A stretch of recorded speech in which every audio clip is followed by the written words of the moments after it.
আমি বিগত বছর গঙ্গাচড়ায় দেখেছি, ওখানে আমাদের আহলুস সুন্নাহ ওয়াল জামাতের দাবিদার কিছু মানুষ এই মুহররম মাসের 10 তারিখে 1000 রাকাত সালাত পড়ে। কত? মাগরিব থেকে এশায়ের মাঝখানে 1000 রাকাত। আপনি বলেন মাগরিব থেকে এশা সর্বোচ্চ 1 ঘন্টা থেকে 1.5 ঘন্টা সময়, এর মধ্যে 1000 রাকাত সালাত আদায় করা সম্ভব? সম্ভব না। সালাত আদায় করে। আরো একটা সালাত প্রচলন আছে, জোহর থেকে আসরের মাঝখানে 40 রাকাত সালাত, আমাদের দেশেই প্রচলিত আছে 40 রাকাত সালাত।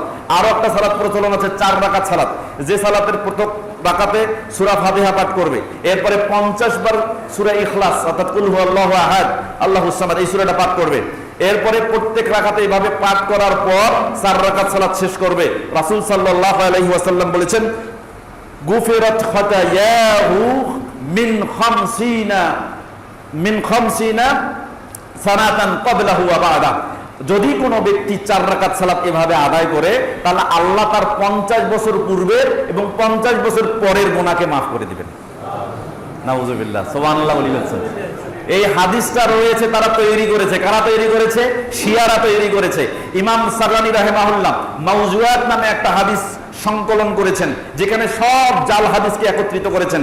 2 নম্বর খণ্ডের 122 থেকে 123 পৃষ্ঠার মধ্যে তিনি উল্লেখ করেছেন। এই হাদিসগুলো আনার পরে তিনি এখানে ইমাম ইবনু তাইমিয়া রাহিমাহুল্লাহ একটি কথাকে এখানে কোট করে দিয়েছেন, যেটা মিনহাজুস সুন্নাহ 4 নম্বর খণ্ডের 116 নম্বর পৃষ্ঠার মধ্যে ইমাম ইবনু তাইমিয়া রাহিমাহুল্লাহ এই হাদিসগুলো আনার পরে দেখে বলেছিলেন, লাম ইয়াকুম আলা সিহহাতিহা দালিলুন শারঈয়ুন সহিহুন ইল্লা সাওমা।